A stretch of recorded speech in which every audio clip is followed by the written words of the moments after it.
El ministerio escudriñando su palabra, presenta y les comparte a los Javerim y a las Javerot el siguiente estudio. El Lachón Jará. Del hebreo, la lengua malvada. Pero antes de desarrollar este estudio, el Ministerio de Escudriñando su Palabra hace la aclaración que el tema a desarrollar contiene enseñanzas y anécdotas talmúdicas así como del Midrash, de las cuales solo tomamos las citas y enseñanzas que están de acuerdo a la Torá y por supuesto, que no la contradicen. Es importante recalcar que nuestro ministerio tiene como enseñanza principal la palabra del Altísimo Creador, su Torá, escritos y profetas, así como el testimonio de Rabí Yeshua, su Hijo amado, nuestro único guía y pastor para llegar al Padre Abacadosh. Es así, ante lo expuesto, que las enseñanzas, discusiones y anécdotas talmúdicas, derivadas de los sabios judíos a través de los siglos, solo serán tomadas en cuenta cuando estén en sintonía con la Torá, la Tanaj y el testimonio de Yeshua aquí en la tierra, ya que tristemente hay enseñanzas talmúdicas que contradicen o manipulan la Torá y que atacan el honor del Hijo del Altísimo, que con toda razón y lógica jamás serán mencionadas como ejemplo aplicable para los estudios de este ministerio. Ahora, bien aclarado lo anterior, sin más preámbulo iniciemos nuestro estudio, denominado el Lachón Jará. El Lachón Jará o lengua malvada se define, desde el punto de vista hebreo, de la siguiente manera. El Lachón Jará es un término hebreo que se traduce como lengua dañina. Se refiere a hablar o comunicarse de manera negativa o destructiva sobre otras personas y es visto como una transgresión en la Torá. El Lachón Jará puede incluir rumores, chismes, calumnias y cualquier otra forma de hablar mal de alguien detrás de su espalda. En el pueblo hebreo, se considera que el Lachón Jará puede tener consecuencias negativas, tanto para la persona que habla, como para la persona sobre la que se habla.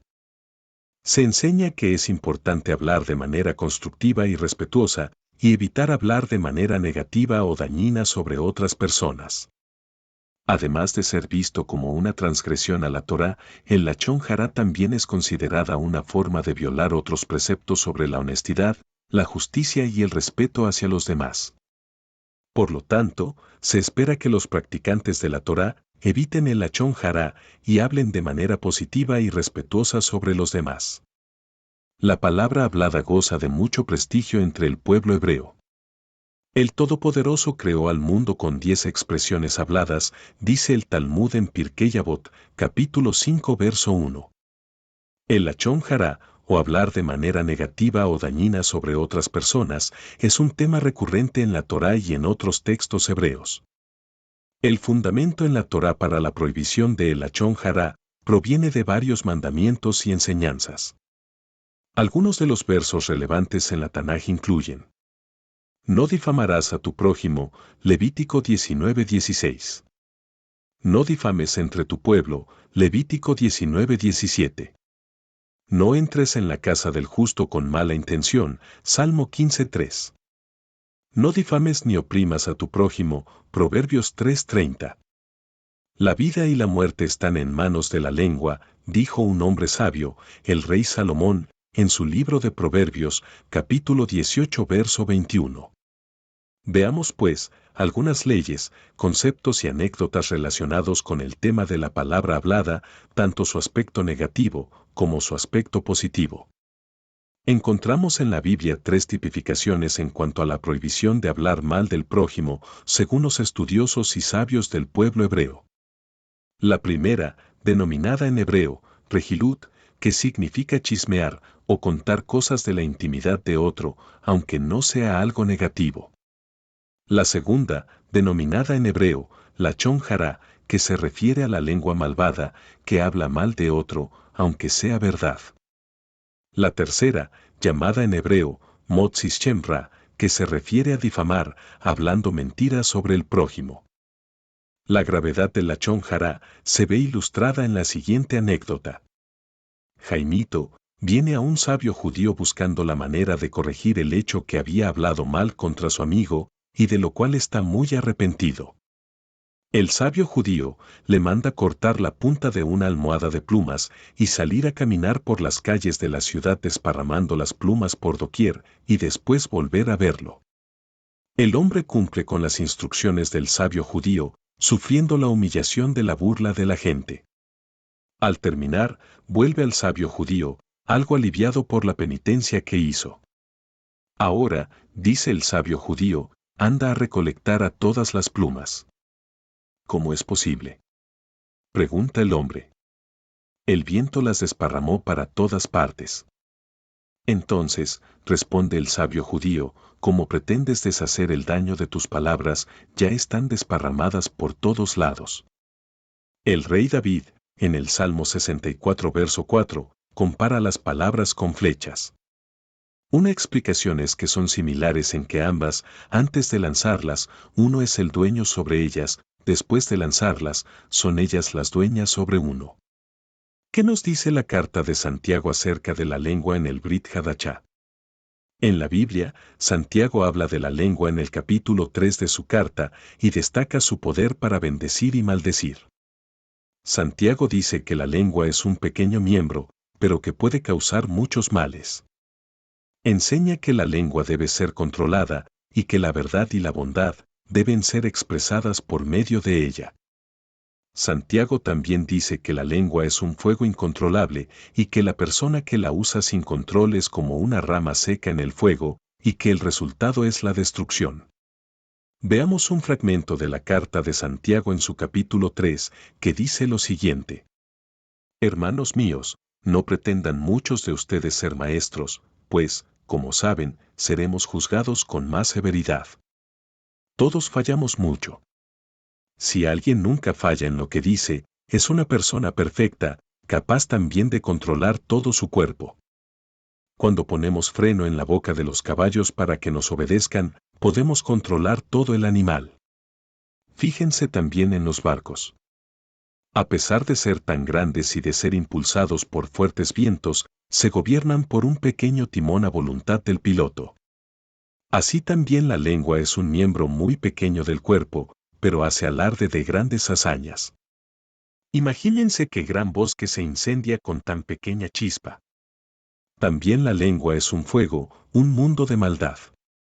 Siendo uno de nuestros órganos, contamina todo el cuerpo y, encendida por el infierno, prende a su vez fuego a todo el curso de la vida. El ser humano sabe domar y, en efecto, ha domado toda clase de fieras, de aves, de reptiles y de bestias marinas, pero nadie puede domar la lengua. Es un mal irrefrenable, lleno de veneno mortal. Con la lengua bendecimos a nuestro Señor y Padre, y con ella maldecimos a las personas, creadas a imagen del Altísimo. De una misma boca salen bendición y maldición.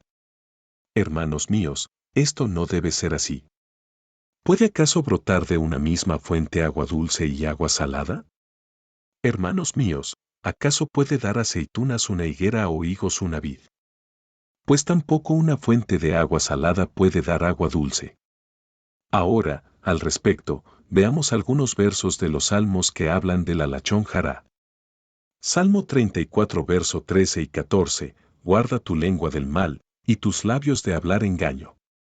Apártate del mal, y haz el bien, busca la paz, y síguela.